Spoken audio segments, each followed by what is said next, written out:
Old hymn begins with the words, "'Tis so sweet to trust in Jesus, just to take him at his word." There's great comfort in these words if we will listen to them with our hearts.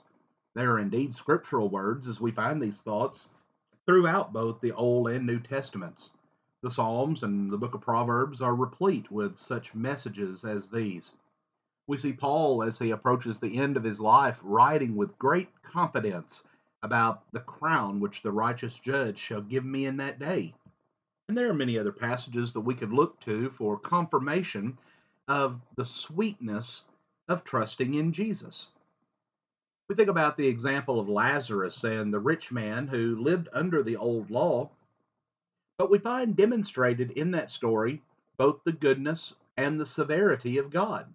We find goodness extended to Lazarus, severity toward the rich man. And we should all trust in Jesus to the extent that we are often in communication with him through prayer. Learning to trust is not something that is quickly accomplished. We know that from our own lives. For example, we don't trust a big dog that we've just met, even if their owners assure us, oh, he's gentle, he's not going to bite. We make sure we get to know that dog before we get too close. When we are starting a relationship, we date for an extended period of time to decide if we can truly trust that person and build a relationship with that person. We spend time with them, we observe them, we see how they react to different circumstances. In short, we have to make sure that we can trust that individual. Well, in 1 Timothy chapter 4, verses 15 and 16, Paul tells young Timothy, meditate on these things, give yourself entirely to them, that your progress may be evident to all. Take heed to yourself and to the doctrine. Continue in them, for in doing this you shall save both yourself and those who hear you. That is the method through which we develop this trust. It takes work to study and properly understand a subject in school, and it takes work and study to understand God's Word. There's no shortcut that replaces due diligence. Trusting in God is so sweet. He doesn't change, He's always accessible to us. His love is limitless, His care for us is without bounds. It is indeed sweet to trust in Jesus. Think about when Peter walked on the water to meet Jesus. When his confidence, or for that matter, his faith, failed, Jesus reached out a hand and saved him. When the storm threatened to sink the boat the disciples were in, Jesus calmed the wind and the waves, and all were safe. Well, when we reach out spiritually today, Jesus is still there to take our hand and protect us.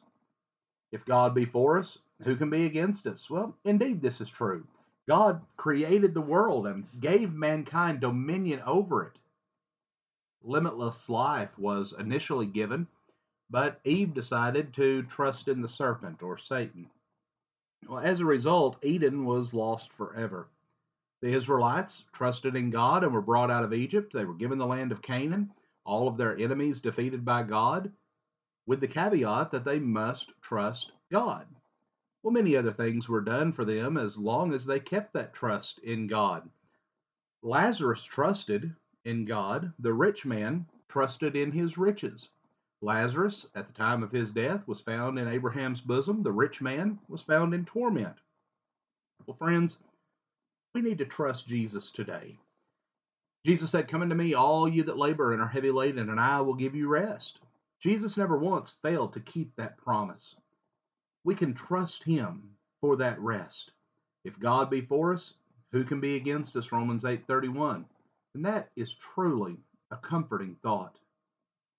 The Bereans of old were determined to trust in God.